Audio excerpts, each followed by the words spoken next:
киелі көне Тараз шаһарына қош келдіңіздер. Алдарыңыздағы Ақыртас тарихи кешені қаламыздың бірден-бір мақтанышы болып табылатын тарихи кешен. Осы Ақыртас тарихи кешеніне экскурсия жүргізуге мен Нұрғалиева Жанерке сіздерге саяхат барысында көмектесетін боламын. Саяхат жүргізуге рұқсат етіңіздер. 8 және 12 ғасырға жататын бұл құрылыс әлі күнге дейін туристердің назарын аудартып келуде. Тек қана қазақ ғалымдарының ғана емес, сонау әлемдік деңгейдегі археологтардың, ғалымдардың назарын өзіне аударта білген Ақыртас кешенінің құпиясы тереңде жатыр. Ақыртас кешенінің негізгі аңыз әңгімелеріне сүйенетін болсақ, бұл аяқсыз қалған сарай деген тұжырым бар, яғни бек сұлтандардың тұрған сарайы. Ақыртас тарихи кешені ең алғаш рет 19 ғасырда орыс ғалымы Знаменский христиан дінінің монастыры деп тұжырымдап өткен. Кейіннен орыс ғалымдарының тағы да біреуі, ол Лерх, бұны Будда дінінің монастыры деп тұжырымдады. Бірақ та біздің өзіміздің жерлестеріміз тәуелсіздікті алғаннан кейін зерттеу барысында бұны ислам дінінің мешіті деген тұжырымға келді. Бұл тұжырымға келудің бірден-бір себебі Ақыртас кешенін зерттеу кезінде бұнан михраб тасының табылуы себеп болды. Және де Ақыртас кешенін өздеріңіз қарап отырғандарыңыздай қабырғасының өзі 5 блоктан тұрған, яғни биік етіп салуының мақсатында. Және де әрбір тасының өзінің салмағы 1 тоннаға дейін жетеді. Әлемнің 7 кереметінің бірі Хеопс пирамидасы мен тұспа-тұс келетін осы Ақыртас кешенін біз міне мақтан тұтып осы өзіміздің 7 кереметіміз ретінде ала аламыз. Себебі бұның тас блоктарының салмағы, оның ауырлығы, үлкендігінің барлығы сол пирамидамен бірдей болып келеді. Және де бұның ауданы 2,5 гектарда алып жатыр. Ақыртас кешенінің негізі аңыз әңгімелеріне сүйенетін болсақ, бұнда халық аузында тарап жүрген аңыздар өте көп.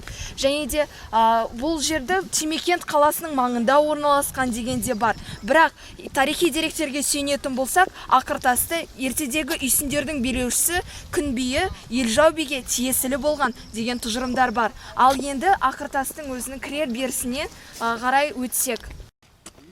Осы Ақыртас кешенінде тарихи нысандар өте көп. Солардың арасында өзі қазақ халқымыз ырымға, наным сенімдерге сенгіш халықпыз ғой.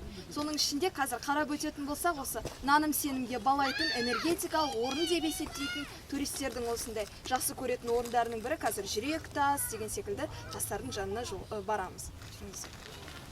Осы тастардан салынған кешеніміз негізі көптеген деректер бойынша бұл ғибадатхана деп жатады, немесе сарай кешені деп жатады. Бірақ бізге бір қол жетімдісі және де бір сенуге болатын пікірдің бірі бұл қонақ үй ретінде белгілі болған деп айтады. Себебі бұнда 70 бөлме бар және де әр бөлме шағын жатын орын ретінде өлшеніп салынған болатын. Мұндағы орындардың барлығы да өздігінен өлшеніп жасалынған және де жаңағы аттарын қойғанға арналған өзінің орындары бар. Міне көріп тұрғандарыңыздай жүрек пішінді тас, яғни бұл жүрек тас деп аталады. Ел арасында энергетикалық күші бар. Яғни наным сенімге біз көп сенгішпіз ғой. Сол қазақ халқының балағаны бір басы бос немесе басы бос қыз немесе жігіт келіп осы тастың үстіне отырса, болашақта өзіне адал жар кездестіреді деген ниет білдіріп, қыз жігіттер келіп осының үстіне отырып тілек тілейді екен. Кәне сіздер де көріңіздер. Ішіңізден тілек тілесеңіз, ол орындалады деген наным сенімдер бар. Яғни өзіңіздің болашақ жарыңызды жақын арада табасыз деген ниет білдіріп өзіңіз ішіңізден ойласаңыз болады. Мынау тас ел арасында диван тас деп белгілі болып кеткен. Яғни көріп тұрғандарыңыздай мынау жастығы, ал мынау диванның өзі ретінде белгілі. Яғни адам бұл жерге жатқан кезде өзінің жаман энергетикасының барлығын тасқа беріп, ал тастан жақсы энергия алып, өзі ем-дом ретінде ем алып шығамын деген ниетпен тұрады екен. Және де көріп отырғандарыңыздай, осы туристердің бұл жерге тыйым қойып кететіні неше түрлі наным сенімдермен байланысты болып келеді. Яғни сіз келіп осы жаққа тілек айтып тыйым қойып кетсеңіз, тілегіңіз орындалады деген де тұжырымдар бар. Ел арасында тағы да белгілі міне омыртқа тас болып саналады. Бұл міне жастығы. Мына жерге адам жату арқылы өзінің ем-дом шараларын ала алады. Яғни бұл тастың түзу болуын және міне омыртқа сүйегінің майысуы бойынша майысып келген тас адамның омыртқа сүйегінің ауруларын және де басқа да ауруларды жазылдыруға көмек береді.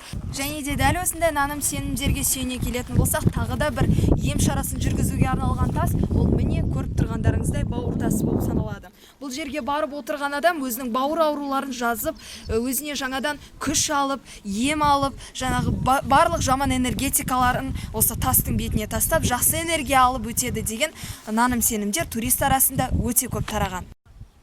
Айналаға көз жүгірсем, барлығы толып жатқан алып тастар. Осы алып тастардың салмағы қандай ауыр десеңізші. Осындай алып тастарды 500 метрден тасып, әкеліп сарай соққан, сол кезіндегі түркі халқының өте мықты болғандығы дәлелдейтін бірден бір дәлел болып табылады. Және де осы тастардың көптеп әкеліп, оны құрып, геометриялық пішінге салып жасауының өзі ол кездегі инженерияның, архитектураның да дамыған екендігінің бірден бір дәлелі болып табылады. Тараз қаласы Ұлы Жібек жолының торабында орналасқан. Және де ол саудагерлер қаласы деп те аталады. Саудагерлер қаласы деп аталуының бірден бір себебі әлем бойынша бірнеше көптеген саудагерлердің келіп осы жерге өздерінің заттарын саудаға салып, салуының нәтижесінде осы саудагерлер қаласы деп аталған. Және де сол саудагерлердің демалыс орнының бірі осы Ақыртас болған деген көзқарастар да бар. Ақыртастың негізі өзінің тарихына тоқталмастан бұрын оның неліктен аты Ақыртас деп аталғанына тоқталып кеткеніміз жөн болар. Ақыртас деп аталуының негізгі себептері көп.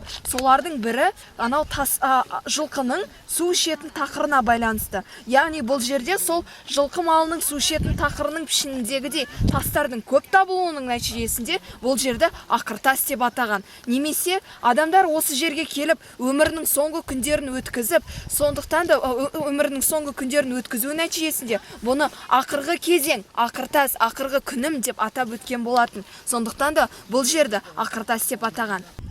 Мына көріп отырған су құбыры анау Ақбұлақтан су қатпайтын бөлігінен келіп осы Ақыртас қамалына дейін, сарайына дейін тартылып әкелінген. Ол осы Ақыртасты сумен қамтамасыз ету үшін жау қолына түскен кезде өзінің беріктігін ұзақ уақытқа шейін сақтау үшін жасалынған болатын. Және де бұл үлкен қашықтықта жатыр. Осы Ақыртасқа дейін созылып жатыр. Әлі күнге дейін сақталған көріп тұрғандарыңыздай. Және бұл сонау кездегі инженерлік өнердің дамығандығын, канализацияның болғандығының бірден бір дәлелі. Осымен экскурсиямыз тәмам, өз шегіне жетті. Және де сіздерге осы экскурсия ұнады деген ниеттемін. Сұрақтарыңыз болса, қоюларыңызды өтінемін. Сіздерге экскурсия ұнады ма? Иә. Сіздерге көптен көп рахмет, және де осы күндеріңіз сәтті өтуін тілеймін. Рахмет.